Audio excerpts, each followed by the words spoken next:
Hello friends, welcome to my YouTube channel. ये NCERT का history का क्लासिक्स का बुक जो है उसका पहला चैप्टर का आंसर है, क्वेश्चन आंसर।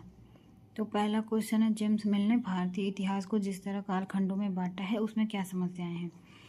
तो उसका आंसर हम कैसे लिख सकते हैं।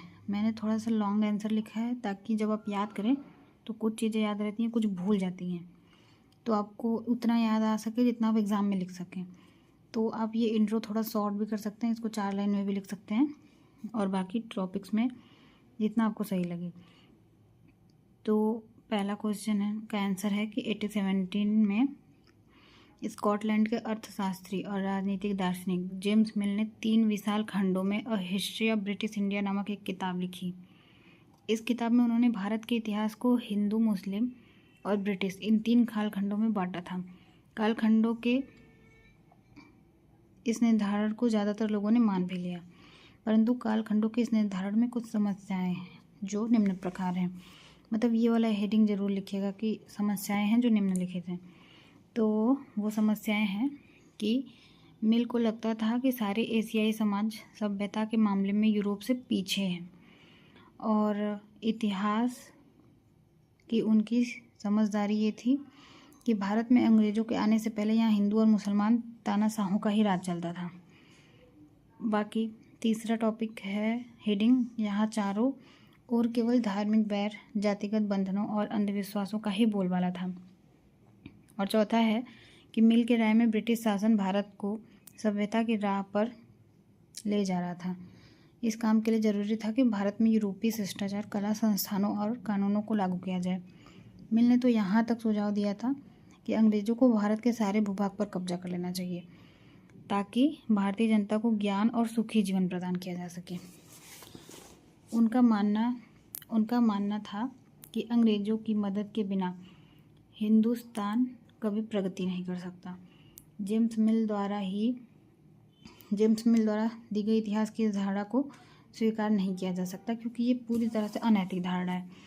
तो अगर आपको आंसर लिखना है तो आप इसमें से 4 लाइन ले लीजिए, इंट्रोडक्शन, और ये जो स्टार्टिंग के 4-5 पॉइंट्स हैं ये बहुत ज़्यादा इंपॉर्टेंट है। 5 ही तो है लेकिन ये बहुत ज़्यादा इंपॉर्टेंट है। तो अगर आप इसको 1-2 लाइन में किसी तरह करके या डायरेक्ट ये लिखे कि ये निर्धारण में जो समस्याएं हैं वो निम्नलिखित हैं, ये लिख देते हैं, तो ये ज़्यादा इफेक्टिव होगा। फिर चैप्टर 1 का सेकेंड क्वेश्चन था, अंग्रेज़ों ने सरकारी दस्तावेजों को किस तरह सुरक्षित रखा। तो अंग्रेज़ों ने मतलब जैसे अभी हम जो जानकारी इकट्ठा कर पाते हैं वो उन लोगों ने किस तरह से सुरक्षित रखा है जो अभी हमें मिल जाती हैं, कोई भी रिकॉर्ड। तो अंग्रेज़ों ने सभी शासकीय संस्थानों में अभिलेख कक्ष बनवाकर सरकारी दस्तावेजों को सुरक्षित रखा। तहसील के दफ्तर, कलेक्ट्रेट, कमिश्नर के दफ्तर, प्रांतीय सचिवालय, कचहरी, सबके अपने रिकॉर्ड रूम होते थे। महत्वपूर्ण दस्तावेजों को बचा कर रखने के लिए अभिलेखागार, आर्काइव और संग्रहालय जैसे संस्थान भी बनाए गए। तो ये इसका आंसर है। ये बहुत शॉर्ट में हो गया क्योंकि इतना ही आंसर है इसका। तो फिर थर्ड क्वेश्चन है, इतिहासकार पुराने अखबारों से जो जानकारी जुटाते हैं वह पुलिस की रिपोर्टों में उपलब्ध जानकारी से किस तरह अलग होती है। तो पुलिस की रिपोर्ट सरकारी रिकॉर्ड है, इनसे हमें यही पता चलता है कि सरकारी अफसर क्या सोचते थे, उनकी दिलचस्पी किन चीज़ों में थी और बाद के लिए वे किन चीज़ों को बचाए रखना चाहते थे। मतलब जैसे वो जो चाहते थे वही लिखते थे। इन रिकॉर्ड से हमें ये समझने में हमेशा मदद नहीं मिलती कि देश के दूसरे लोग क्या महसूस करते थे और उनकी कार्रवाइयों की क्या वजह थी। जबकि इतिहासकार पुराने अखबारों से जो जानकारी जुटाते हैं उनमें विभिन्न मुद्दों पर जनता की बहस,